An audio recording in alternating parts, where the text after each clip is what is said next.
Hey, salut les gens, c'est Benoît ici. Alors, encore une fois, allez, c'est parti pour les excuses. Alors, de 1, désolé, je n'ai toujours pas pu récupérer le matériel que j'ai d'habitude. La caméra et le micro, c'est un ami qui me les prête en temps normal pendant mes vidéos. Là, il est sur un court-métrage, du coup, il ne peut pas me les prêter. Et le temps presse. De 2, je suis désolé de cette tête. Je suis désolé de cette tête, mais je suis très malade. Je suis très malade. C'est hors de question normalement que je dois filmer une vidéo. Mais là, le temps presse, comme pour le matos, le temps presse. Il faut que je la fasse cette vidéo avant la rentrée. Et de 3, je suis désolé, cette vidéo sort avec un jour de retard. J'aurais dû la tourner un jour avant, mais hier c'était absolument impossible que je la tourne. Hein, à moins que vous auriez préféré me voir comme ça. Bonjour les gens, salut, c'est Ben le ici. Aujourd'hui, on se retrouve pour une vidéo un petit peu spéciale parce que. Oh. Voilà, les excuses sont faites. Bon, qu'est-ce qu'on fait aujourd'hui? Vous avez été plusieurs à me demander des questions, plusieurs à me dire que vous étiez angoissés, par rapport au premier jour de la rentrée. Donc je me suis dit, je vais faire une vidéo un petit peu plus spéciale pour eux, pour les tout petits EVC qui rentrent en première année là d'ici une semaine ou deux. Alors le sujet de la vidéo d'aujourd'hui sera les 8 conseils pour bien commencer sa première année. Alors oui, je n'ai pas appris par cœur le texte, du coup je vais lire, hein, ne m'en voulez pas trop.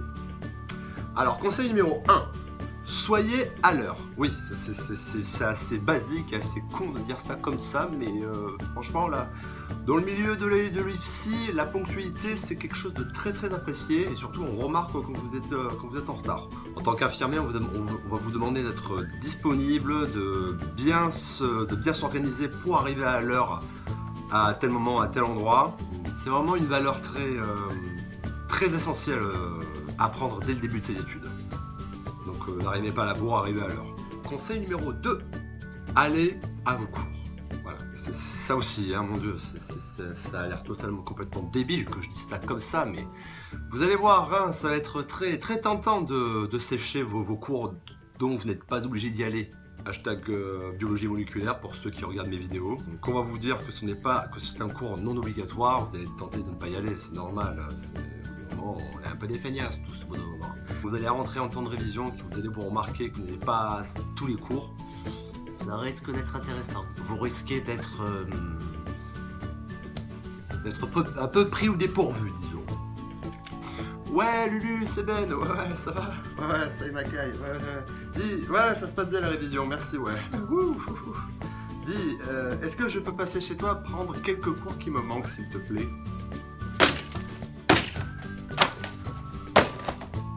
Number 3.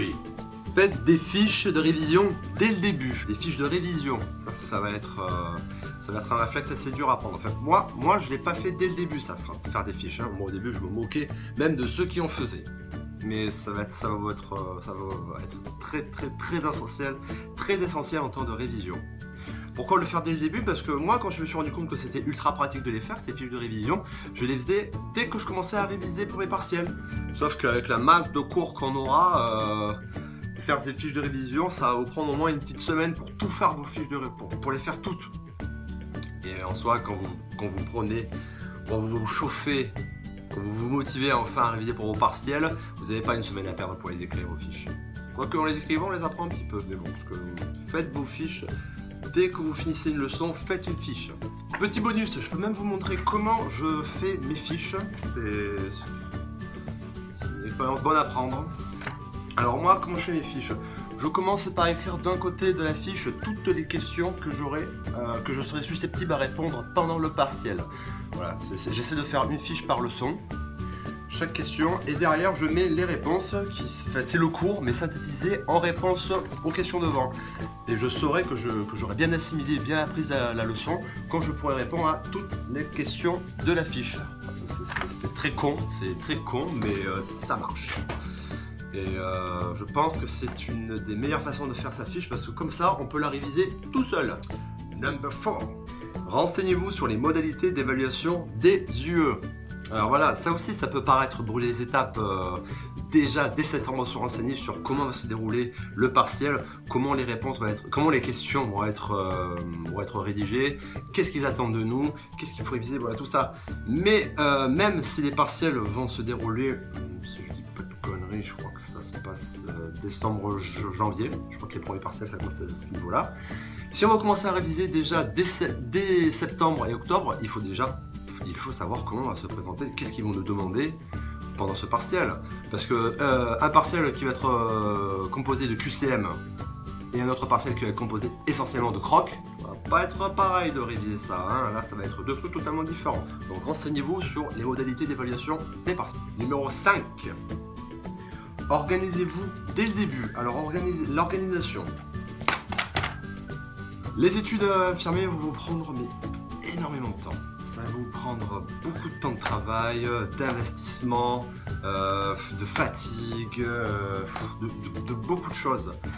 Dès le début, il va falloir que vous vous organisiez. Par exemple, organiser votre temps de travail. C'est comment vous avez un taf étudiant à côté. Ça aussi, il va falloir gérer avec ça. Si vous emménagez dans un appartement pour la première fois pour être à côté de votre école, pareil, ça va vous demander énormément d'organisation entre les courses, le ménage, la lessive.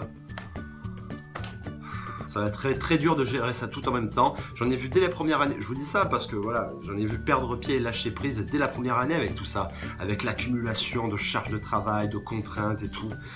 Et ça peut s'éviter, ça peut vraiment bien s'éviter si on s'organise dès le début et qu'on prend les bons réflexes. Numéro 6. Essayez de vous lier avec votre promo. Alors, durant cette formation qui va durer 3 ans, vous allez côtoyer pendant ces 3 ans les mêmes personnes, plus ou moins.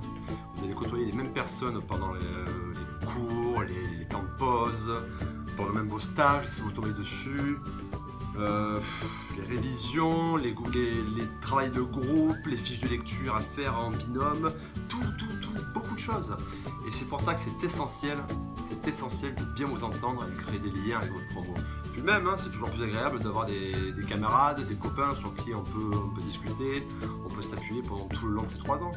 Moi, j'étais super renfermé sur moi-même quand je suis arrivé à l'IFSI la première année. J'étais super renfermé, je pensais qu'à ma réussite, je pensais vraiment qu'à mes cours, qu'à travailler. Pendant qu'ils allaient manger ensemble au snack d'à côté, moi, j'allais travailler au CDR 3 étages plus haut.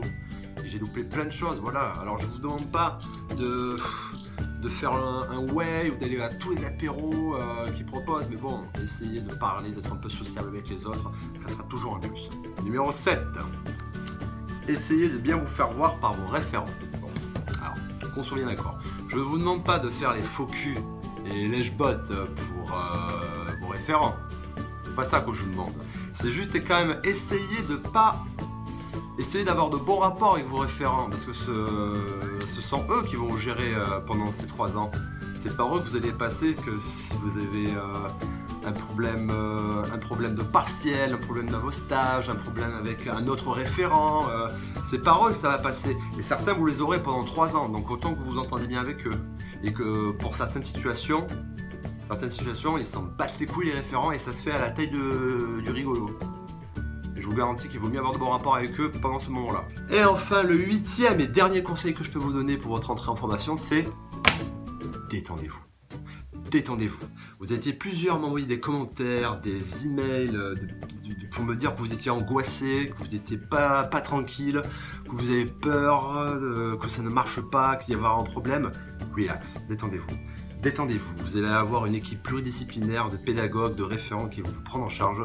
Si vous tombez, ce que je vous souhaite, sur une bonne IFSI, vous allez être aiguillé et drivé, mais dès le début.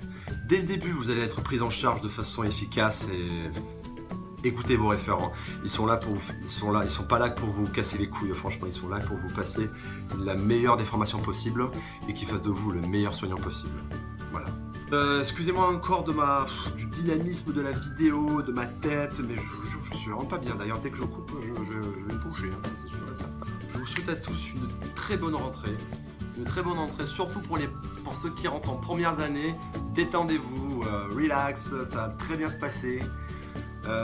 Suivez les petits conseils, c'est pas la parole divine, loin de là, mais bon, tous ces petits trucs sont le fruit d'une expérience de 3 ans. et des erreurs que j'ai pu faire pendant ma première année. Alors voilà, si ça peut vous aider à passer une meilleure première année que moi, que ça ne tienne. Ah ciao les gens, à la prochaine.